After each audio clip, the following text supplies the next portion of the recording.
Disclaimer.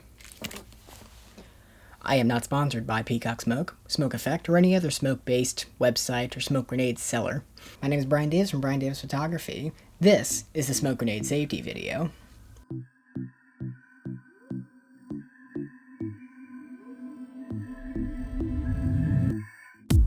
First things first, smoke grenades are for those 18 years and older. I have made certain exceptions for those who are 16 and 17, but only for people who I have trusted implicitly. I usually don't let anybody handle them, and if it's somebody who's going to be younger than that, I will pull the pin myself and hand it to somebody rather than having them do it themselves. Secondly, these are not a toy. These are serious, and they can cause serious damage if you use them improperly. At the top, there is a small layer of plastic you can see right there. Remove that layer of plastic first. When you've removed the top plastic piece, you'll be left with a small opening at the top, just like that. And that's the opening where the smoke is going to come out. This pin right here is the ring that you pull. Now, when you're about to pull the pin on the smoke grenade, you hold the grenade like this, and not like this. You pull the pin sideways and not upwards.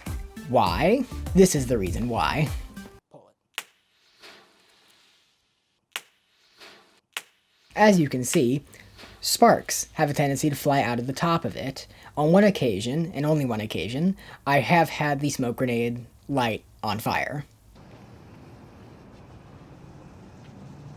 It's on fire. Side note, if something like that happens, don't panic, because panicking will cause other things to get lit on fire. That's the main reason you pull sideways and not straight up, is because when the sparks fly out, you do not want them flying into your hand and burning yourself. You want to pull this away so the sparks fly up and not into your hand. No burns.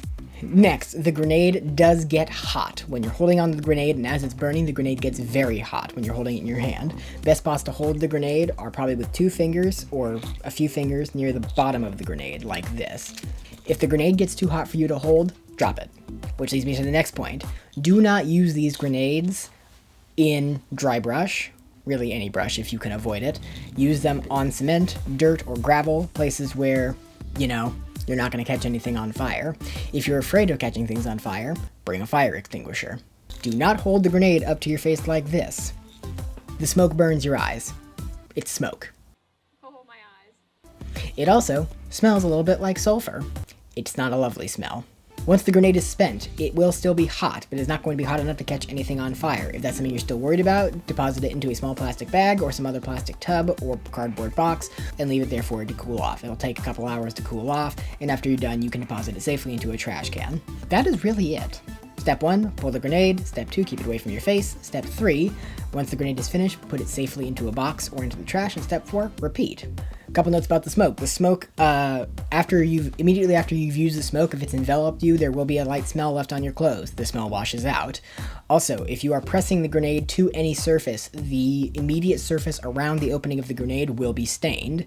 This has happened with the smoke board shoot, when we strap smoke grenades to the skateboard. A few general pieces of information about smoke grenades. Number 1, the smaller smoke grenades cost about $7, whereas the large and dual vent smoke grenades cost $11 a piece. They do have sales quite often, and they also have bulk discount where you can get a bunch of them for $100 for 12 of them. Things like that. I highly recommend you get bulk, especially if you're planning on using multiple of them. Another reason to buy more than one. Never ever just buy one smoke grenade. Always buy 2 or 3, because some have a tendency to dud. The small smoke grenades last about 30 seconds, whereas the dual vent ones will last between 30 and 45, and the large smoke grenades will last about 90 seconds.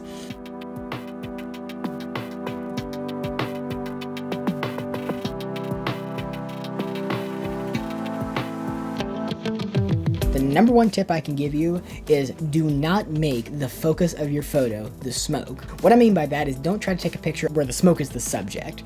The smoke should be used with something else to create an ambiance. For instance, this photo. Or this one. The smoke is not the main subject. The subject is the main subject. And the smoke just adds a layer of color to it where there wouldn't have been one before. Number 2, work with the wind. The wind is going to blow the smoke in a certain direction because that's how it works. If you have a very still day, it'll just go straight up. And if you have a windy day, it'll go whichever way the wind's going. So use that to your advantage. Using the smoke grenade in small areas, especially abandoned buildings, check for permission. can make for a very interesting effect. Especially if you have beams of light shining through, you can create rays going through the air, especially when the smoke has thinned a little bit. You can also create areas where the smoke will billow out of certain ports, and you can position your subject in the ports in which the smoke billows out. These would be doors or windows. Number 3, movement is your friend. If you're going to have your person hold the smoke grenade, do not have them hold it in one place. Have them move it around their head, move it around their body, or get a second person to move it around for you. So that way you can create different effects with the person that's standing there. You can have them strike different poses, but you don't have to ruin it by having them hold a smoke grenade. I like just having the model own it, that they're all using a smoke grenade, and create cool effects using that. And of course, have fun with it. These are serious business. They can be dangerous. They can shoot sparks, they can shoot flames. However, they are still fun to mess with. They're fun to create cool effects with. So they should be enjoyed. Just take certain safety precautions and make sure you don't light anything on fire. Please. I'm practically begging you. So go out there and go create something. If you found this video helpful, please leave a like, comment, and subscribe if you'd like to see more content like this. I guess that's it. Thanks for watching.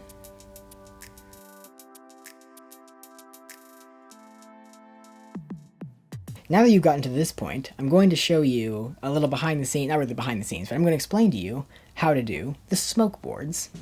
So when creating the smoke board effect, which is what we call it, you're going to need 2 things. 1 is a smoke grenade, and 2 is a skateboard. This is mine. Now, actually, one of the things I can recommend is that you don't use the small ones. We've tried using the small ones before. They didn't create as big of a pluming effect or a billowy effect as we wanted. The best ones actually are the dual vent ones. However, at the time of recording this, I can't get my hands on a dual vent one just yet for probably like a week. So I'm going to make it anyway. You would think that the best spot to put it would be at the back of the skateboard, but we found that the best place to stick it is right here, right in the middle. And if you have a dual vent one, you take it and you put it like this, right about in the middle, and you tape it. Tape will work just fine. You pull the pin on it, you put it down, and you start skating. And then if somebody can do tricks, it's even better because they can like jump into the air and you can get an effect like this.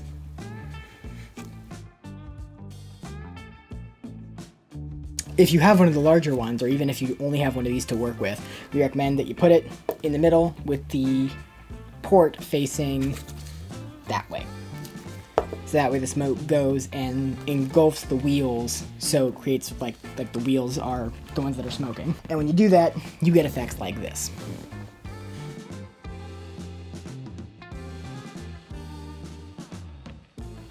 With that, that's all I have for you.